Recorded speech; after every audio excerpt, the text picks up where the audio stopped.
We'll see you at the movies.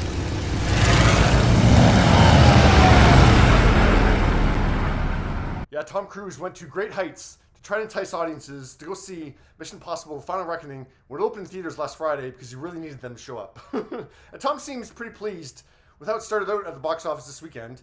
It scored the franchise's best opening ever, and they quickly promoted that it's the #1 action movie in the world.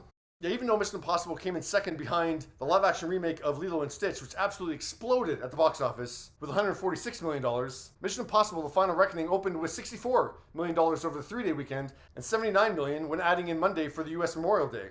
Tom took to social media on Tuesday writing, "This weekend was one for the history books. Congratulations and thank you to every filmmaker, every artist, every crew member, and every single person who works at the studios. To every theater and every employee who helps bring these stories to audiences, thank you. To everyone that works at Paramount Pictures and Skydance, thank you for your many years of partnership and unwavering support. And most of all, thank you to audiences everywhere for whom we all serve and for whom we all love to entertain. Sincerely, Tom."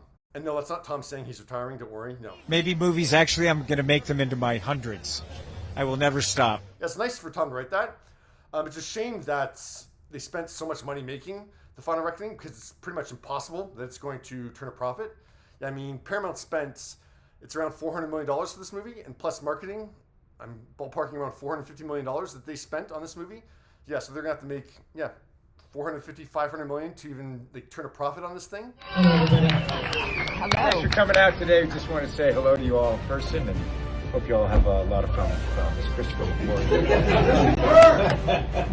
So you all enjoy, okay? Thank you. And really, it doesn't surprise me that it cost that much to make because even taking out the SAG strike, that was, yeah, affected things from July 2023 to November 2023. This movie still took them 2 years to film. Yeah, 2 years. That means just employing a crew for 2 years every day. That's a lot of money right there. Tom is not the most efficient when it comes to money. I know people say he's the savior of movies, but I mean, if you're spending that much money to make one movie, are you really helping the industry that much when, yeah, Paramount Pictures has to make $500 million just to make their money back? I'm shocked that Paramount let the budget balloon that much, given the disappointing domestic gross for Dead Reckoning Part 1. But I guess once you're in it, like, what are you going to do? Like, you have to finish making the movie.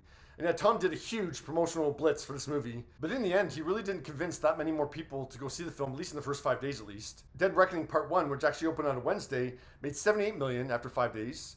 The Final Reckoning has made $86.2 million in its first 5 days. So yeah, it's about $8 million ahead of Dead Reckoning Part 1 at this point. And yeah, remember, they changed the title from Dead Reckoning Part 2, because yeah, they need to attract a bigger audience than when saw Dead Reckoning Part 1. Yeah, they're really going to need the international box office to show up big time again for this one. After 5 days, its global total is $213 million. We'll see if it makes the $571 million that Dead Reckoning Part 1 made. So yeah, I guess that'll mean that Paramount makes like, profit of like, $70 million, maybe, if that. But I mean, yeah, to have invested $500 million and 2 years of a crew, like that crew could have shot like 4 to 5 like mid-range budget movies in that 2-year period. So yeah, this is not the savior of movies right here.